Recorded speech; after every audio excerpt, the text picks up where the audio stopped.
Olá, muito bom final de semana. Começando mais um Sindasp Podcast.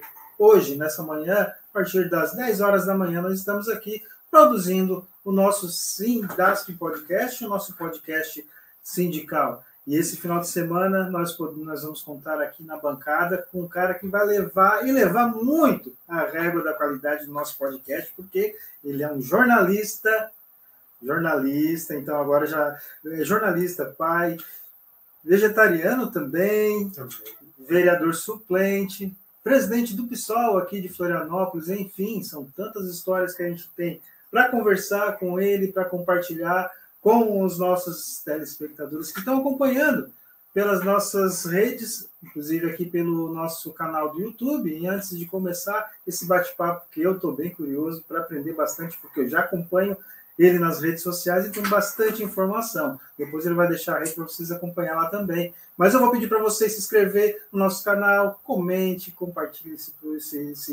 esse produto que a gente produz todos os finais de semana com muito amor e carinho aqui pelo nosso sindicato, o Sindasp. Leonel Camazão, seja bem-vindo. Obrigado, Daniel. Prazer estar aqui com vocês hoje. Prazer estar dialogando aí com toda a base do Sindasp, o sindicato tão importante aqui no nosso estado. É isso aí, Leonel, que eu tenho acompanhado pelas redes sociais, faz um trabalho bem bacana aí de desconstruir todas essas questões aí em termos de comunicação, né, dessa loucurada que virou esse nosso país ultimamente, militante há algum tempo. Conta um pouquinho para nós a tua história, Leonel. Como que tu começou na militância e encarando esses desafios, que inclusive hoje é suplente de vereador, né? Isso. Já foi candidato a deputado estadual, candidato a governador. Então, conta um pouquinho da tua militância para nós. Bom, primeiramente, assim, eu ingressei no movimento social ainda no movimento estudantil, né? No movimento secundarista. Eu fui no Grêmio estudantil do meu colégio, que era o Colégio Governador Celso Ramos, lá em Joinville, né? Eu fui criado em Joinville, no norte do estado. E logo depois ingressei no movimento Passe Livre, que era um movimento que ainda existe, apesar de não com a mesma força de quase 20 anos atrás, mas é um movimento que luta aí pela questão da tarifa zero no transporte coletivo, né? E, inclusive, temos visto aí ultimamente muitas cidades aderindo ao tarifa zero agora, né? Em 2022, 2023. Depois dessa passagem, vamos dizer assim, pelo movimento Passe Livre, passagem pela faculdade, diretório dos estudantes, eu me filiei ao PSOL em dezembro de 2008 e não demorou muito, já no PSOL fui assumindo algumas funções de direção e também algumas candidaturas aí. Tem um histórico grande de candidaturas pelo partido, nunca troquei de partido, né?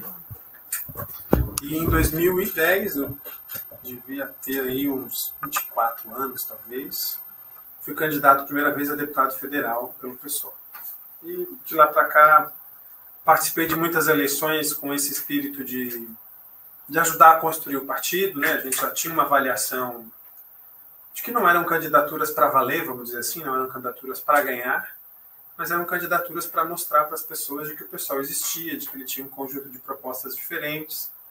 E isso foi consolidando o partido, não somente eu, né, muitos outros companheiros e companheiras, mas consolidou o partido no estado ao ponto de, na eleição do ano passado, a gente ter eleito pela primeira vez um deputado estadual, que é o deputado Marquito, muito aí ligado às questões da agroecologia, da agricultura familiar, da discussão dos agrotóxicos, que também tem tudo a ver aí com a base do sindicato, né?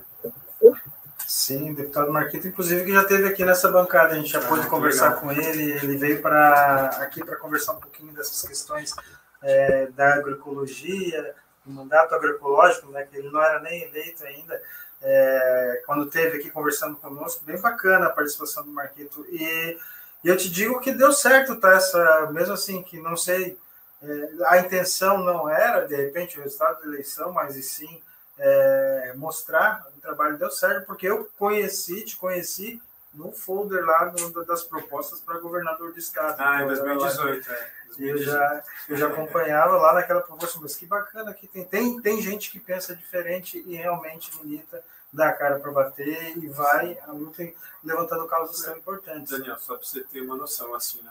Às vezes a gente faz umas coisas na vida, depois olha para trás e fala, meu Deus, como é que eu fiz isso, né? Eu fui candidato a prefeito de Joinville, eu tinha de 25 para 26 anos. Eu era inicialmente visto como um maluquinho do PSOL que queria ônibus de graça. Mas, é verdade. Mas a campanha, assim, eu fui a grande surpresa daquela campanha. Nós tínhamos 4% dos votos na ocasião. Em Joinville, o maior colégio eleitoral. 10.017 votos na época. Puxa. E o nosso grande destaque foi os debates, né? Daí eu acabei vindo morar em Florianópolis por questões profissionais, tinha casado, tinha 2 filhos, e em Joinville não estava mais dando, assim, né, de conseguir um trabalho, né? Tem muito ainda em Santa Catarina essa coisa, né? Você é de esquerda, você é do PSOL, as portas se fecham, né? Acabei mudando para Florianópolis e tinha largado, assim, essa ideia de disputar eleições. E aí o partido me convidou para ser candidato a governador em 2018, eu tinha 32 anos, acho que fui um dos mais jovens da história do estado. E mais uma vez, assim, também foi um destaque muito grande nos debates, né? Então, acho que talvez pela minha formação, assim, né? Que é de jornalista e tal. Mas acho que foi importante, assim, acho que muita gente tem essa memória que nem tu falou, assim, eu lembro da tua campanha a governador e tal. Então, E aí, depois dessa campanha, acho que a primeira que foi para valer mesmo, sei não, essa dá para ganhar, foi a de vereador aqui em Florianópolis. Aí a gente não foi eleito por 184 votos. Foi assim, na tampa. Foi assim, um trisco. Mas estamos suplente de vereador também, né? Então... Sim, fiquei suplente, assumi o mandato por 30 dias no ano passado. Está fazendo um ano agora, em junho, né? Fez, né, em junho. Certo. Assumi no mês do orgulho LGBT, porque tinha uma simbologia importante, né? Primeiro vereador bissexual aqui do estado, segundo do país. Então, tem uma simbologia bacana pra gente. E assim, como eu também sabia que ia ficar um mês na Câmara, eu me preparei, né? Em 30 dias a gente prestou 6 projetos de lei, todos estão tramitando ainda. Deixamos lá. Então, tem candidatos aí que eu conheço que passou, tem um especificamente que passou 28 anos, eu não vi tanto projeto, acho que nenhum, mas 6 projetos em 30 dias. 6 projetos. A gente conseguiu preparar antes, né? Mas foram um projeto para a comunidade LGBT, que é a questão de garantir o nome social para pessoas travestis e transexuais após a morte, porque existe a retificação, né, hoje, que é uma pessoa trans, ela vai no cartório, ela mudou a certidão de nascimento. Mudou a certidão de nascimento, fechou. Agora, muitas pessoas não fazem esse procedimento. E elas têm uma identidade em vida, e aí na morte essa identidade não é respeitada. Então, uma lei para garantir isso. Fizemos um outro projeto que dá um debate comprido. Não conhecia, mas até me arrepiei, muito interessante. Não, é um tema assim, de dignidade humana. Dignidade humana que não custa nada para a prefeitura, não tem custo financeiro. Assim, Até porque quando ele está vivo, ele ainda consegue se defender, né? Agora, depois a memória, como é que... Inclusive, Florianópolis tem uma lei, talvez a única, não tenho certeza, mas talvez a única capital do país que tem lei do nome social. Não é decreto. A maioria dos órgãos do governo, o governo do estado, o governo federal, ele permite que os servidores e os usuários do sistema de saúde e educação usem nome social, mas é uma determinação de decreto. Sim. Em Florianópolis é lei. Mas qual é o problema da lei? A lei de Florianópolis, ela diz assim, poderá usar o nome social ser requerido pelo interessado. E aí, quando morre, como é que o interessado requer o nome social? Se não requer, ele está morto, né? Ou morta. E aí, muitas vezes, o conflito é com a família, né? Mas a família pode pedir, mas muitas vezes a família não aceita. Sim. Então, a gente fez esse projeto para garantir essa dignidade dessas pessoas, né? A falta dessa dignidade começa, às vezes, dentro da família. Sim, muitas vezes, principalmente com pessoas travestis transexuais. Né? Hoje eu sinto, assim, a questão LGBT em geral tem uma assimilação maior pela sociedade, também tem muita rejeição mesmo. Então, não é, uma coisa não exclui a outra, né? Muita gente está assimilando e muita gente está odiando, né? Mas hoje eu vejo, assim, que o objeto maior de ódio são as pessoas transexuais.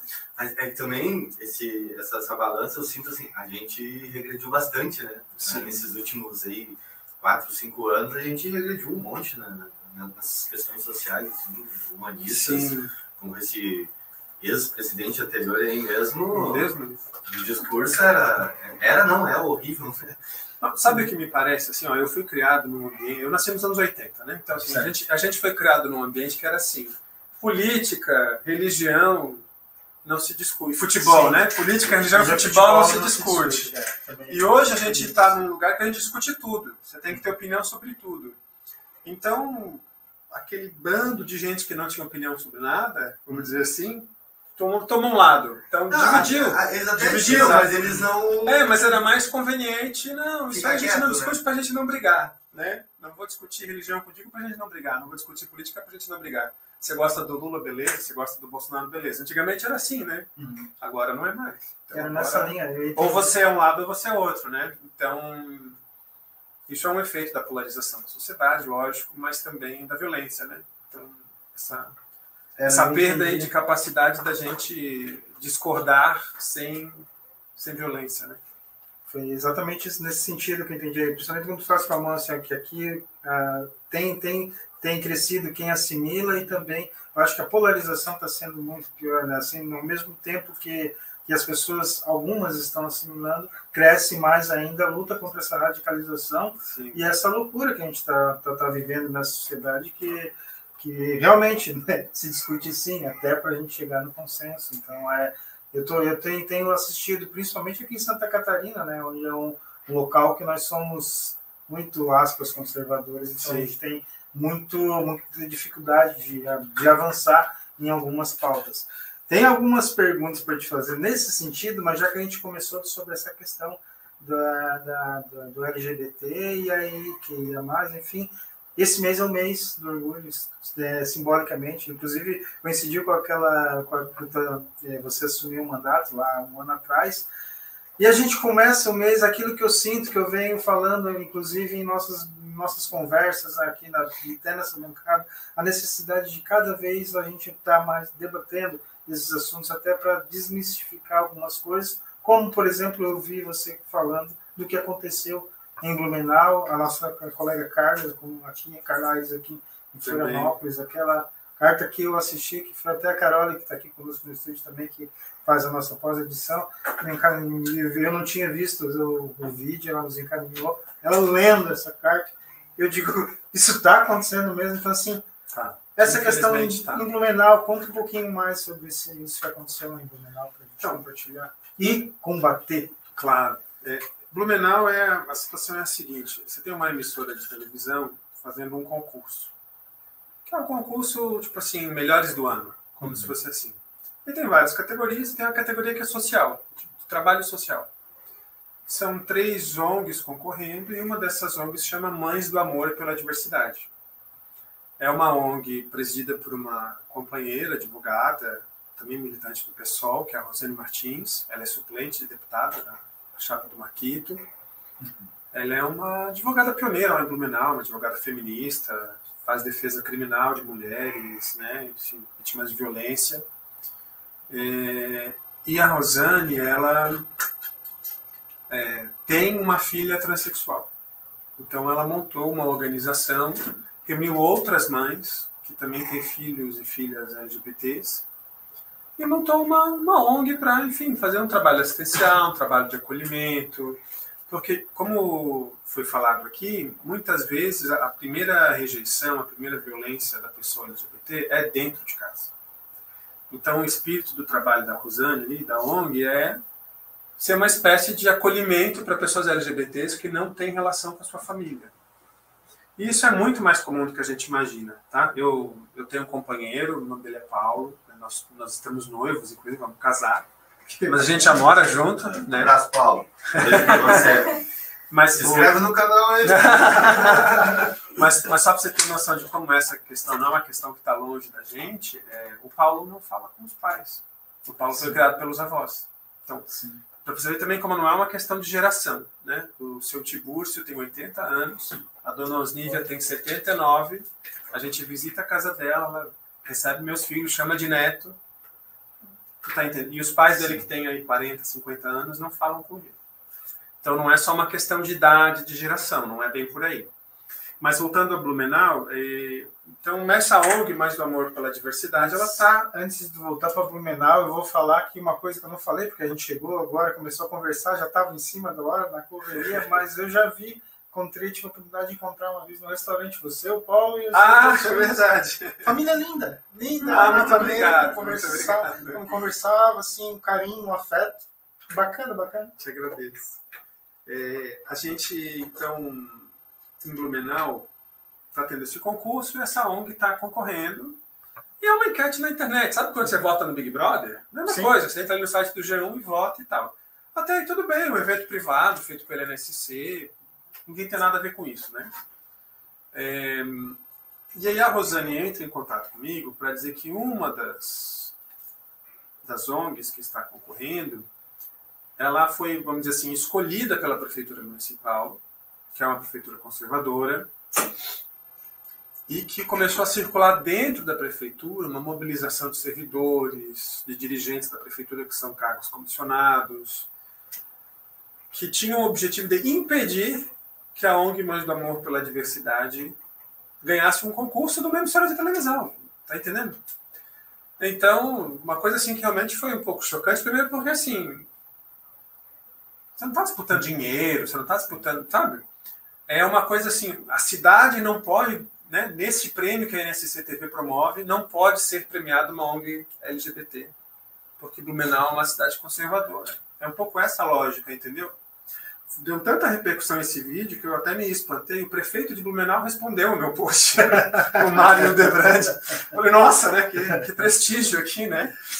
Mas ele relatou que um dos trabalhos, uma das ONGs que concorre é uma ONG que tem uma parceria com a prefeitura, então que esse pedido de voto dentro da prefeitura seria normal, natural. Bom, pode até ser, pode não ser, não sei, eu não estou lá para julgar isso. Mas o que a ONG Mães pela Diversidade relata é que vem havendo uma certa perseguição à discussão do tema LGBT no Executivo. Por exemplo, Blumenau aprovou recentemente um plano municipal de juventude e toda referência à população LGBT foi suprimida do texto, como se não existisse jovens LGBTs, olha só, né? Tem estudos que falam que eles chamam de geração Z, né? Estou ficando velho, gente, eu não sei mais o que é isso. Não sei mais que número é a geração de letra. Esse povo aí que tem uns 20 anos por aí, diz que 30% é LGBT hoje em dia. Então como é que faz um plano de juventude que não fala de LGBT? Está errado. E aí também a ONG relata para nós que Blumenau tem um centro de atendimento na questão de HIV/AIDS, né? Que eu vou até puxar o nome aqui que eu não decorei. É o CEDAP, Centro Especializado em Diagnóstico, Assistência e Prevenção de HIV/AIDS na Prefeitura de Blumenau. Que esse órgão, o CEDAP, ele acompanhava todas as atividades da Mães pela Diversidade. Elas fazem uns piqueniques, uns eventos assim meio festivos, né? Que eles iam lá, que eles entregavam material informativo, entregavam camisinhas, entregavam informativo sobre PEP e PrEP, né? Que é a profilaxia tanto para quem se expôs ao HIV, como para quem você pode tomar um remédio antes para caso você seja exposto, você não pega e tal.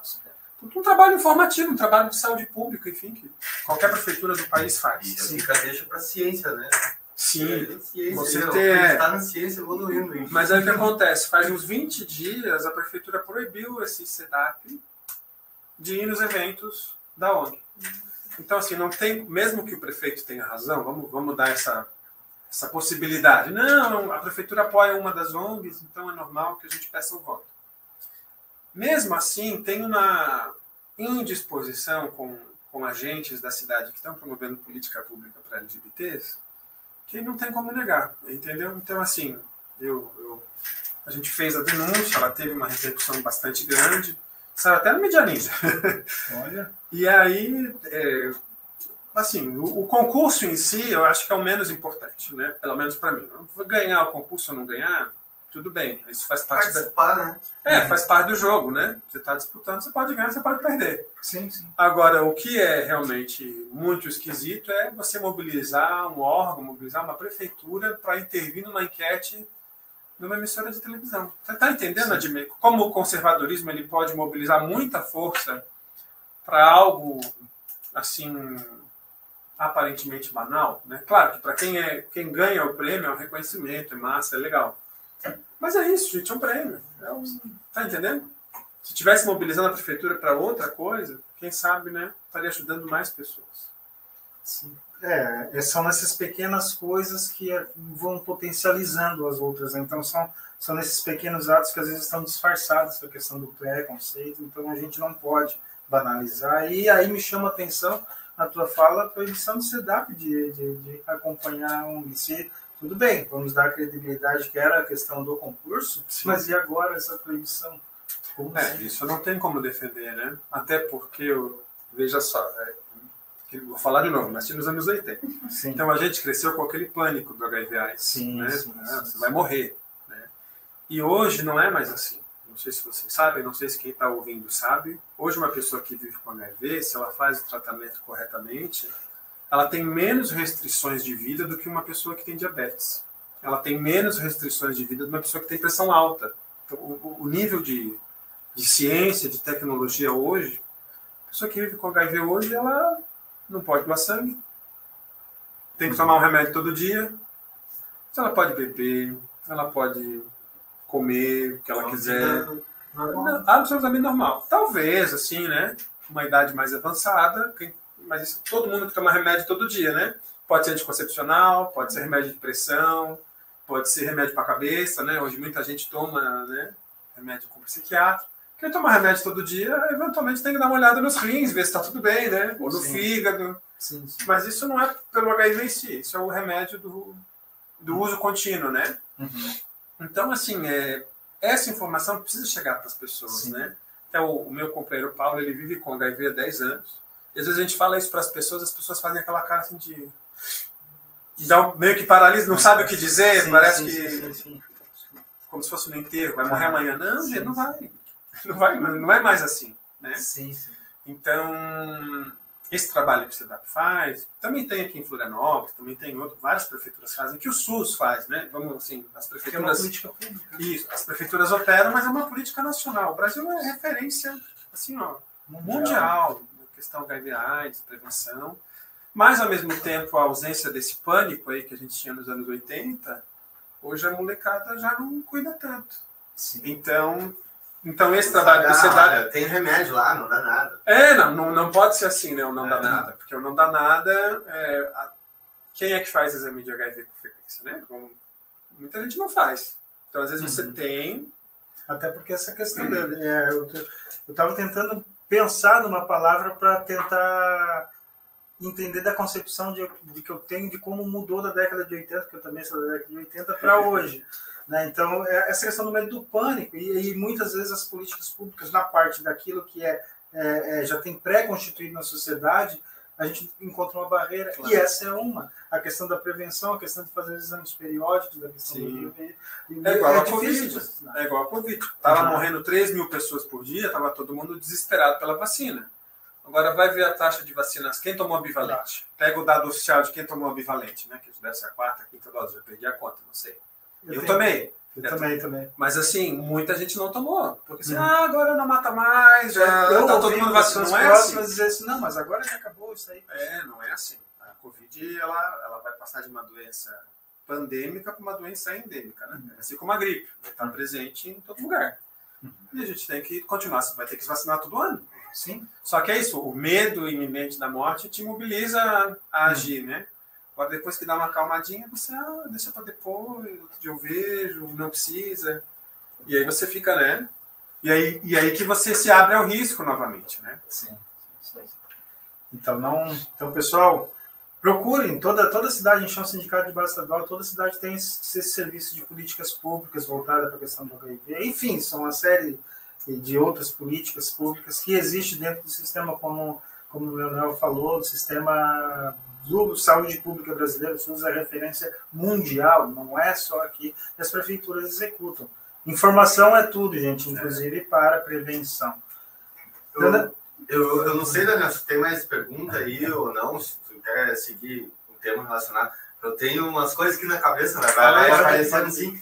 Queria meio que dar uma emendada no assunto, já que estamos falando, né, dessa pauta. Eu queria fazer uma pergunta em relação a religiosidade, né? E em relação ao pastor aquele famoso que está na internet aí, que foi falar coisa... O André Vacilão. Falar bobagem. Eu queria que tu falasse um pouco sobre o que tu pensa sobre essa ascensão desse falso cristianismo, esse povo que que faz tanto mal, até Sim. mesmo para as pessoas LGBTQIA+. Né? E no Senado, principalmente, claro. Né? Esses caras incomodam bastante. Eu queria saber qual que é a tua visão, do ponto de vista em relação a essa... A minha visão sobre esse assunto ela é um pouquinho complexa. Vamos lá. Eu acho que as redes sociais, elas conseguiram um feito, a gente até brinca, né? A organização dos idiotas, a organização dos preconceituosos, a organização do ódio. Mas não é só a organização, né? Porque se você pensa nos meios de comunicação dos anos 90, como é que eles eram? Você tinha TV, rádio, jornal, revista. Temas polêmicos demais não podiam entrar, porque eram sensíveis. Então você tinha grandes revistas, jornais, programas de televisão gerais, né? Dava uma informação geral, o que aconteceu no dia, sem entrar muito nessas polêmicas assim, de costumes. Ou é o mesmo de antes, né? Uhum. Futebol, religião, não se discute. Uhum. A rede social, ela, ao mesmo tempo que ela permite uma maior organização das feministas, dos LGBTs, dos negros e negras, dos indígenas, ela também permite a organização dos nazistas, dos monarquistas, dos imperialistas, né? Dos preconceituosos. Então ela é uma faca de dois gumes.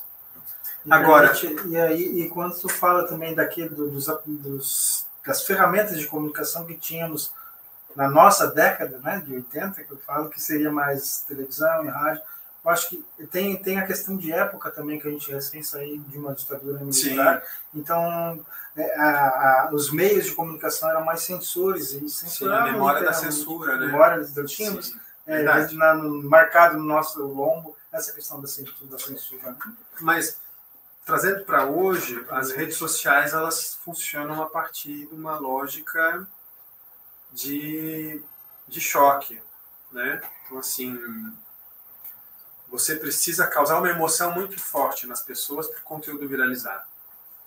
Então, ou seja, por meio das redes sociais, você não só organiza o ódio, mas você passou a ganhar dinheiro com o ódio. Sim. Esse vídeo do André Vacilão, ele é um vídeo monetizado no YouTube. Ele recebe em dólar. Uhum. Vocês estão entendendo? Que não é só mais uma questão de propagar um moralismo conservador, anti-LGBT, anti-mulheres, etc. Isso virou uma forma de ganhar muito dinheiro. Isso virou uma puta de uma plataforma política. Isso elege gente no país inteiro. Está aí o PL com a maior bancada do Congresso Nacional. Então, virou uma vantagem propagar ódio. Se antes, nos anos 90, início dos anos 2000, você ser um Bolsonaro era você ser visto como uma espécie de palhaço, hoje você tem quase metade da população que aderiu a esse discurso, também por meio das fake news, de um esquema muito bem estruturado de desinformação. E aí como é que a gente chega no pastor?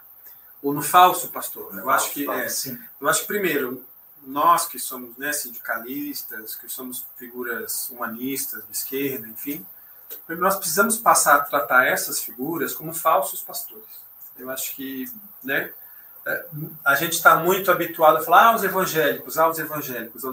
Gente, evangélico é um universo gigante, tem centenas de denominações, centenas de denominações, sim, e que inclusive divergem entre si. Tá? Eu minha avó foi tesoureira da Igreja Adventista do Sétimo Dia, uma igreja extremamente conservadora, mas isso nunca mudou a essência da minha avó, que sempre votou no PT a vida inteira.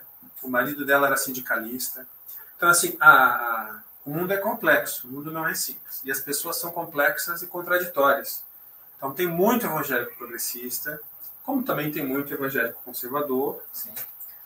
E o que nós temos nessas figuras hoje é a propagação do ódio como uma forma de ganhar dinheiro. No caso do André Vacilão, ele está ali cometendo um crime, ele sabe disso. E isso é uma ação orquestrada, isso é organizado, tá? Isso não é um dia ele se excedeu num culto, não. Isso foi pensado para ser assim. Porque qual é uma das principais fake news do bolsonarismo em 2022? O Lula vai fechar as igrejas. Sim. Então agora ele comete um crime, ele incita fiéis a assassinar pessoas LGBTs, depois ele posta um outro vídeo dizendo que não foi bem isso que ele disse, e sempre eles dizem essas coisas de forma meio ambígua, né? Mas que tem esse efeito de incitar pessoas que estão ali de alguma forma desequilibradas, que chama apito de cachorro, né? Tem estudos que explicam isso, né? Dentro dos grupos extremistas, você vai ter uma parcelinha muito pequena, que é o extremista do extremista, que é o cara que realmente está numa situação de sofrimento mental e que pode estar disposto a qualquer coisa. Então, quando você fala isso, você está atiçando esse extremista do extremista a entrar numa escola, como aconteceu em Blumenau também, sim, entendeu? E matar crianças. Então, esse discurso tem esse... Porque é isso, ele não fez nada. Ele não matou ninguém. Entendeu? Mas ele está atiçando pessoas que estão numa situação, que estão expostas a fake news, que estão expostas a uma visão completamente deturpada da realidade, a fazerem crimes, a fazerem assassinatos em massa. Então, a primeira coisa é que essa pessoa precisa ser presa. Ele mora fora do Brasil, a igreja dele é nos Estados Unidos, mas a rede social não tem fronteira. Mas o objetivo desse falso sermão dele é justamente esse, é que as autoridades brasileiras tomem providências contra ele e, tá vendo? O Lula está fechando as igrejas. Está fechando as igrejas. Está tirando vídeos da internet. Exatamente. Então, não deixa determinados jornalistas se manifestar com ódio. Exatamente. Então, é uma lógica que nos coloca num lugar difícil, porque se a gente faz o que eles querem, eles atingem um objetivo, né? Sim. Eles vão conseguir construir a narrativa de que as igrejas estão sendo perseguidas. Agora, se o governo e as autoridades não fazem nada, ele vai continuar incitando a nossa morte. E vira terra sem lei. Isso, vira terra sem lei. Então, veja que eles têm o extremismo de direita, ele tem uma tática que não nos deixa alternativa. Não fala disso porque você está dando palco para maluco dançar. Sim. Não. Se a gente não combater esse discurso vira hegemônico. Quase virou. Nós quase perdemos a eleição do ano passado. Né? Claro que teve um uso da máquina gigantesco, nunca antes visto. Teve. Isso faz diferença? Faz diferença. Mas você não pode negar que o extremismo tem base social. Eles têm. Muita gente está com eles, muita gente se informa exclusivamente através dos canais deles. Eles incitam isso a todo momento. Não leia a Folha, não veja a Globo. É tudo a grande conspiração mundial do globalismo, né? Do Alexandre de Moraes, do não sei o quê. Eu tenho meus minions de estimação e alguns que eu mantenho ali, que é justamente para ver o que eles estão compartilhando lá. Mas se tu entra nesses grupos assim, você... Não, eu não entro no grupo. Eu já fiz esse... no Instagram de 1 ou 2, porque... O nosso amigo ali que tem história de grupo. Eu já fiz esse experimento antropológico, assim, de entrar em grupo de WhatsApp bolsonarista e falo, gente, as pessoas ali não estão na sua perfeito juízo. Mas quer ouvir. Porque os pastores gostam bastante de rede social. Quer ouvir um pastor, agora ele está ocupado, não vai poder falar muito de religião, mas tem o pastor Marcos Vieira, né, que é o deputado. Henrique. Desculpa, Henrique Vieira, deputado Henrique Vieira. Ele é maravilhoso. Maravilhoso, né?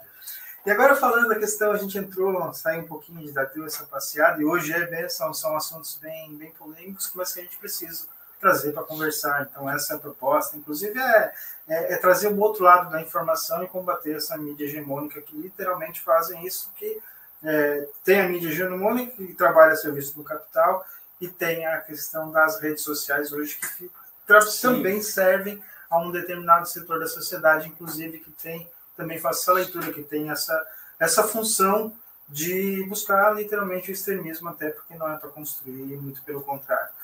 E aí agora eu vou aproveitar que além de um cara que entende tudo da questão LGBTQIA+, que é o Leonel Camazão, ele é um cara que é jornalista e também vai entender um pouco dessa questão da comunicação. Primeiro que a gente estava conversando um pouquinho antes de entrar, né, Leonel, a questão da formação do jornalista. Essa discussão, ela perdurou dentro da sociedade. Hoje todo mundo se acha comunicador, mas para ser comunicador tem que ter a responsabilidade de comunicador. Sim. Então tem essa questão da formação, mas tem a questão também dessa terra sem lei.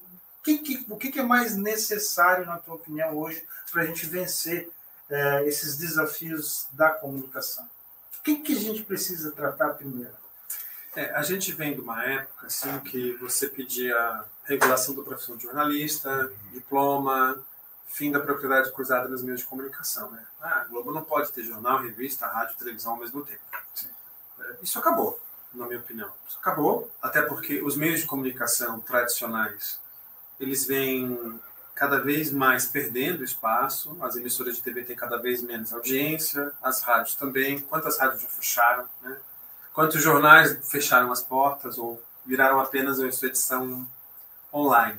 E isso é uma transição que, enfim, faz parte do próprio processo capitalista de desenvolvimento da tecnologia, né? Então, se eu posso produzir um texto e mandar para ti no teu celular, por que eu vou pagar uma gráfica para imprimir ele, contratar uma distribuidora para mandar isso na tua casa? Do ponto de vista do custo mesmo, né? Uhum.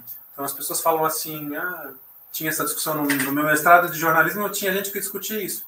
Não, nós temos que estudar a mudança dos hábitos de consumo. Não, hábito de consumo, cacete. É economia. Não, é caro imprimir alguma coisa para te entregar na mão, para você ler a notícia de ontem.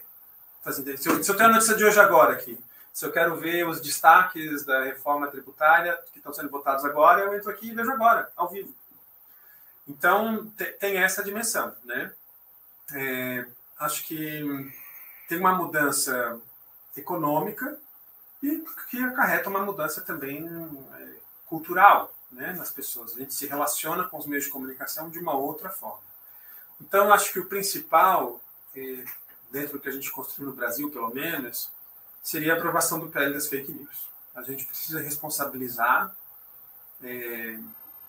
as grandes empresas de tecnologia, a Meta, né, que é dona do Facebook, é dona do WhatsApp, dona do Instagram, o Google, que é dono do YouTube, e o TikTok, que é de uma empresa chinesa, eles precisam ser responsabilizados pelo conteúdo extremista que circula nessas plataformas.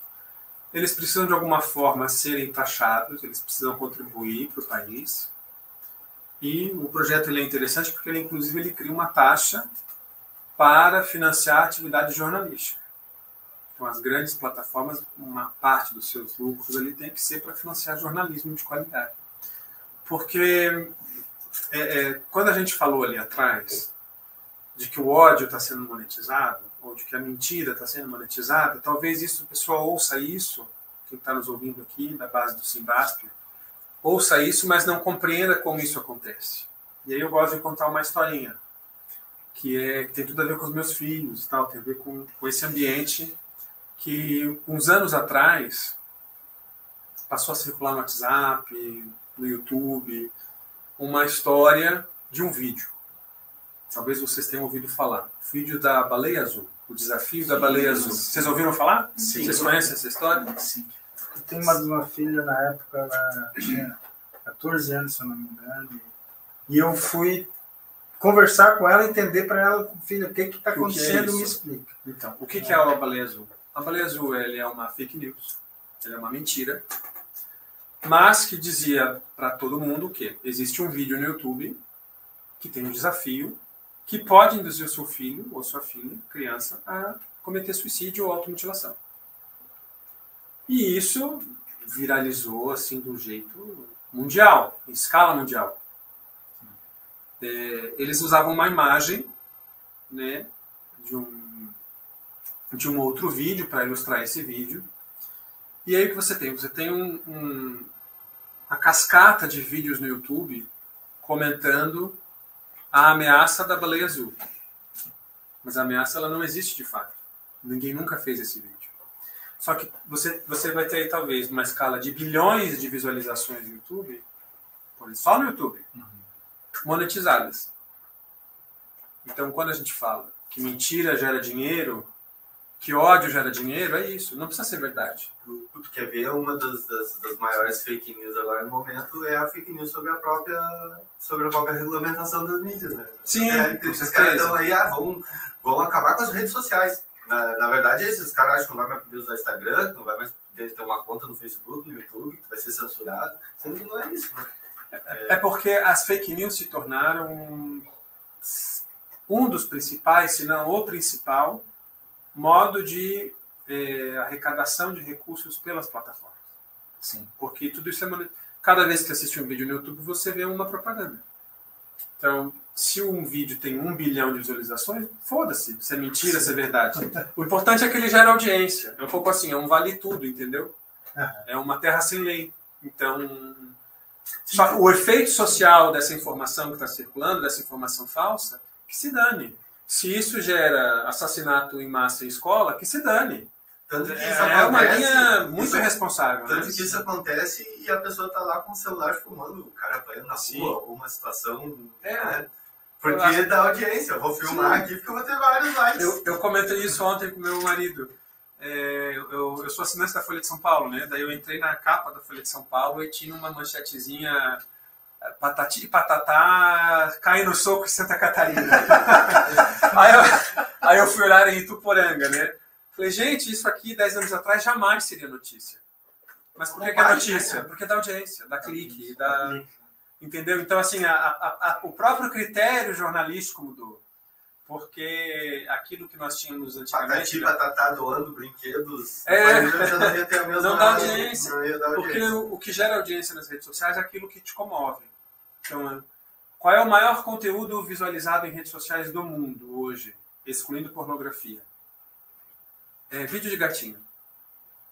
Então, assim, ou para ser muito fofo, ou precisa te gerar muita raiva, ou te gerar muita indignação, ou te comover de fazer você chorar. Mas isso é o que viraliza, né? Assista mais vídeos de gatinho e menos conteúdo de WhatsApp. Mais gatinhos e menos fake news. Vamos monetizar os gatinhos, deixa os fake news pra lá. Eu acho que já vem a questão, até a pergunta do Juan em relação ao PL. É um desafio porque eu acho que essa discussão a gente chega naquilo que tu colocou ali, que você apresenta do que a gente faz agora com um pastor, que eu não vou falar o nome dele, do Vacilão.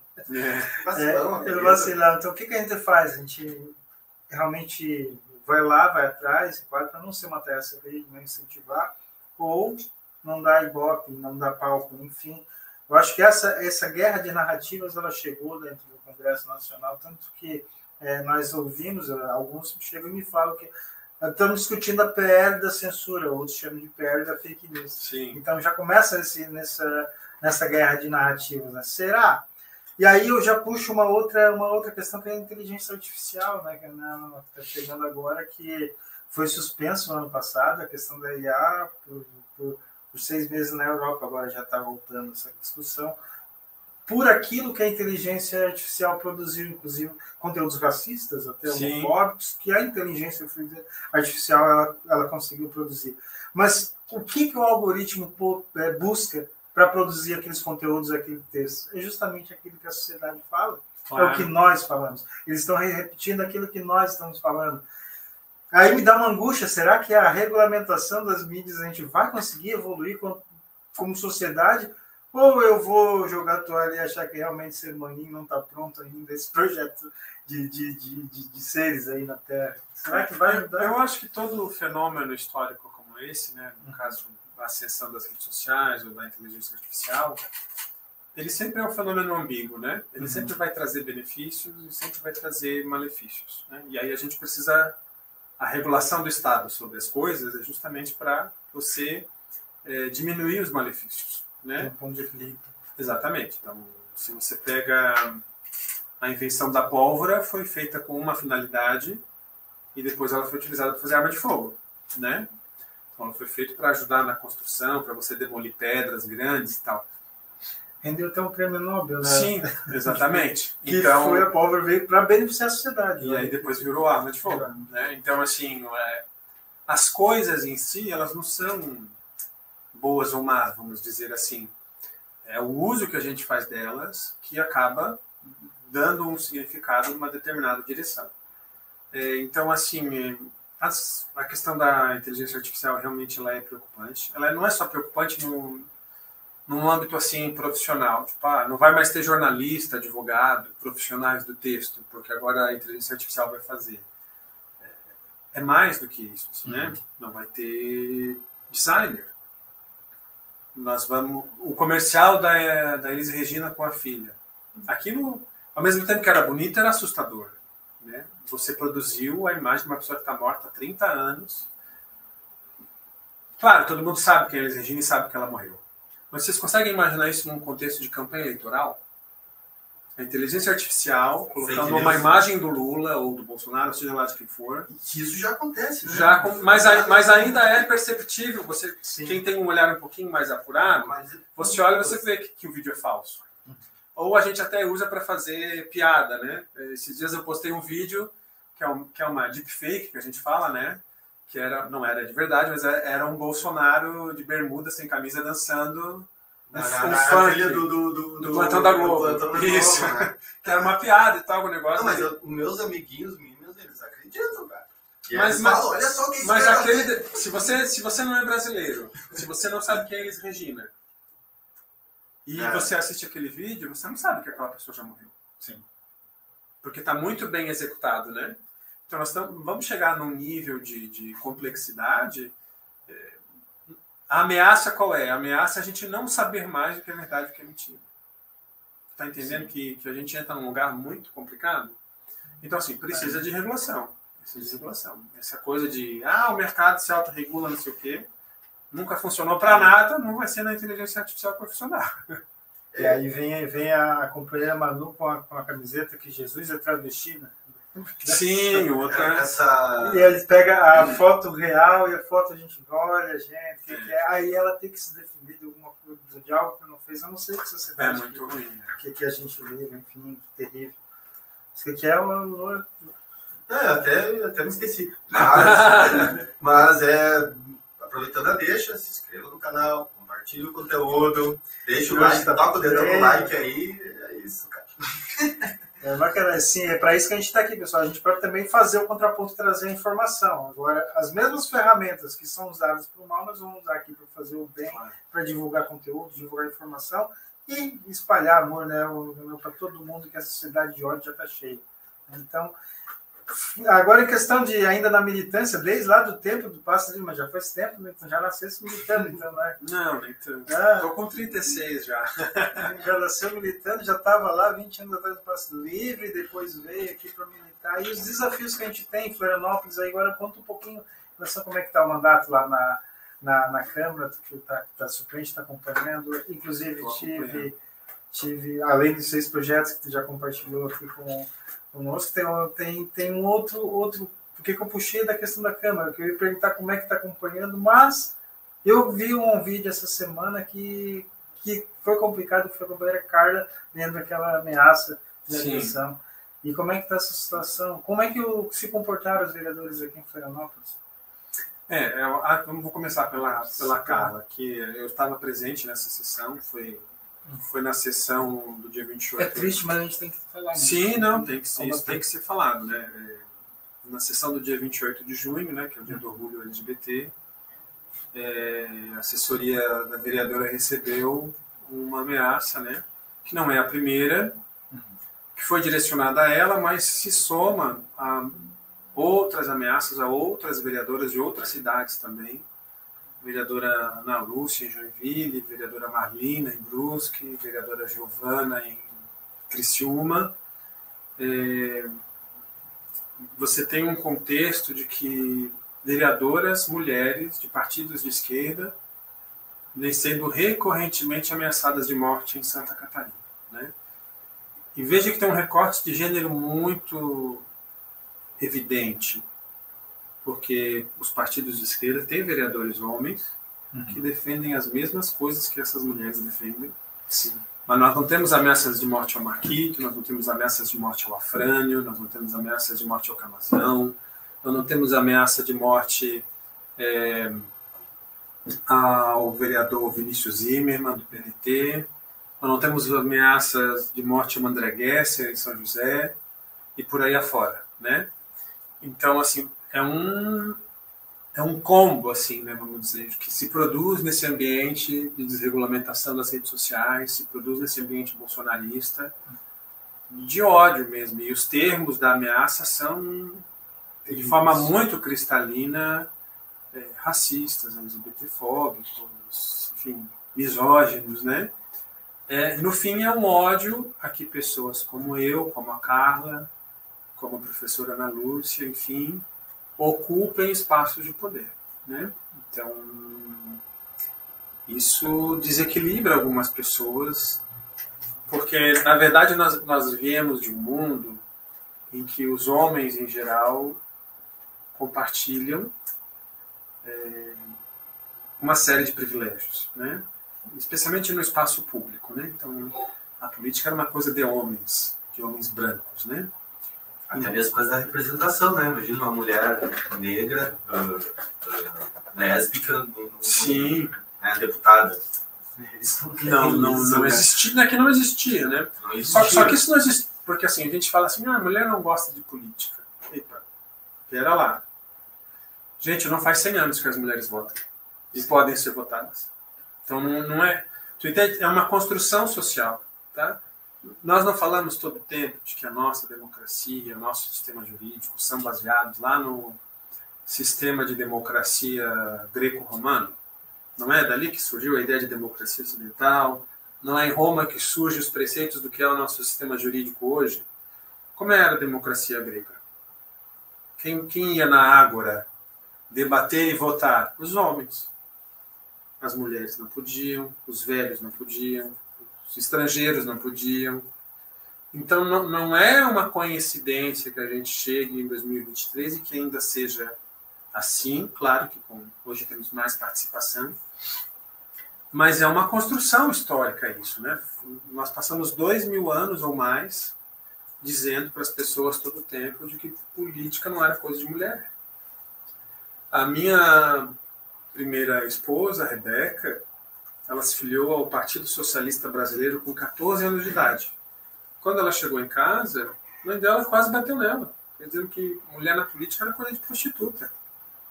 E eu estou falando de 2000, ano 2000, gente. Estou falando de 2000, não estou falando do século passado, retrasado.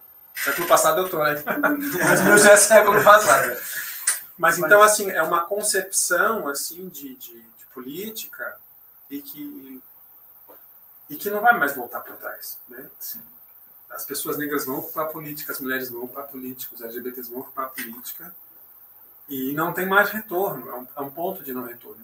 Mas isso gera uma frustração, porque agora essa parte da população, que é talvez aí 25% da população, que tinha acesso e direito e presença em tudo, dizendo, opa, agora eu tenho que dividir o espaço com todos esses outros que até pouco tempo atrás eram considerados inferiores.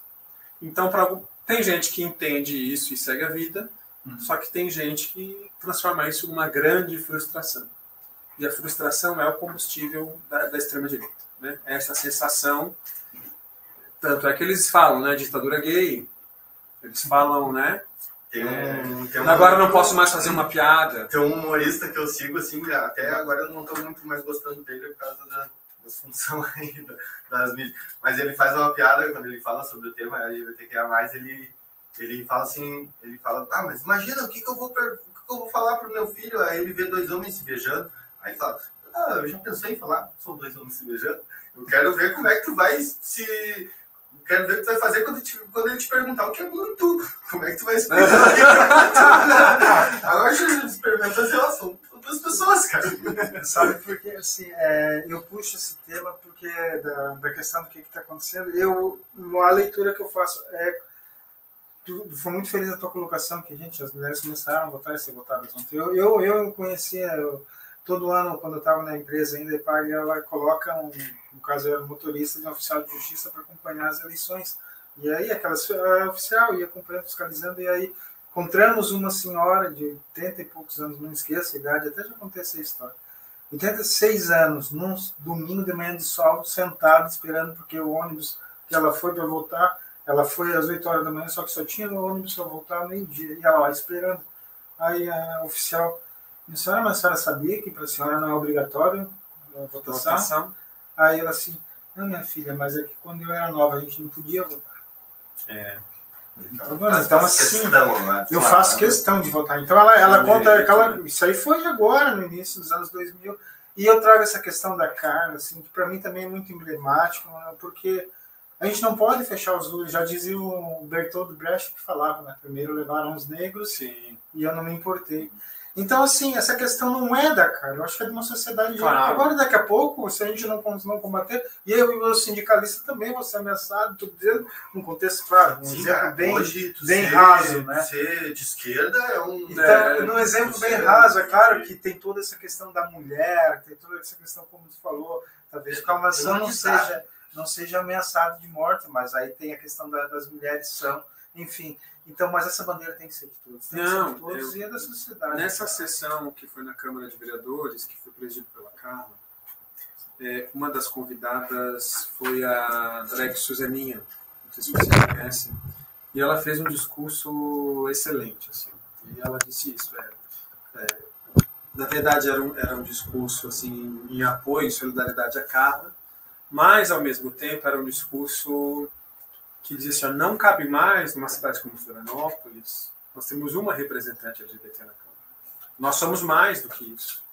Em termos geográfico, estatístico, né? A população LGBT é mais do que uma cadeira. Então ela fez uma fala assim, se solidarizou com a Carla, disse que a gente não vai recuar e que a gente vai ocupar cada vez mais espaço. E ela era uma das pessoas, a Suzaninha, que teve uma medalha. Foi criada uma medalha na Câmara de Vereadores de Florianópolis para homenagear a população, lideranças da população LGBT. E a Suzaninha teve essa medalha negada na Câmara. Na verdade, desde que a medalha foi criada, uns 5 anos atrás, se não me engano, talvez um pouco menos, posso estar errando aqui de memória, mas essa foi a primeira vez que a medalha foi entregue. E a maioria das proposições para essa medalha, que chama Jennifer Célia Henrique, foram negadas. Então, assim, criou a medalha, mas você não pode homenagear as pessoas LGBT dentro da Câmara, né?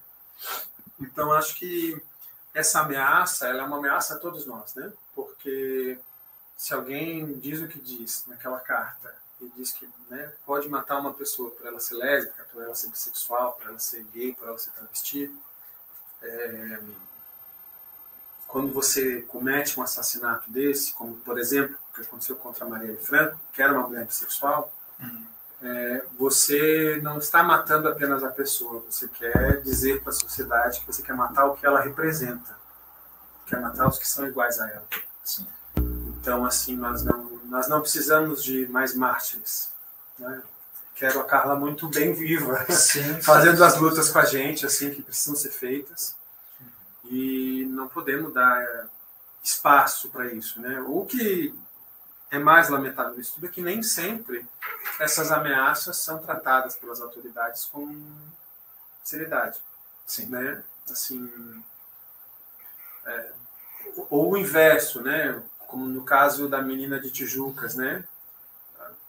Que, né, foi uma menina de 10 anos, vítima de estupro, engravidou, uma juíza colocou ela numa instituição para ela não ter direito ao aborto legal. Aí as advogadas dela acionaram a juíza, deu repercussão, a menina conseguiu fazer a interrupção da gravidez, as advogadas viraram objeto de um inquérito policial. Está entendendo que tem um nível de violências acumulado muito, muito grande, que nos afetam de formas diferentes, depende do teu gênero, da tua raça, né, da tua orientação sexual, da tua identidade de gênero. mas é um combo de violências que, no geral, afeta toda a sociedade. Então, a gente precisa impedir isso, né? E a escolha da data é proposital, né? É no 28 de junho, de forma proposital. É o André Vacilão falando que Deus odeia o orgulho, é proposital. Então, eles estão nessa lógica da guerra cultural, nesse sentido olavista, de ressignificar as datas, de ressignificar as bandeiras, de fazer, por exemplo, de uma deputada antifeminista a deputada mais votada de Santa Catarina, porque ela está vendo, eu sou a deputada mais votada de Santa Catarina e eu não preciso ser feminista para isso. Claro, ela é... Sim, só faz política para homem, né?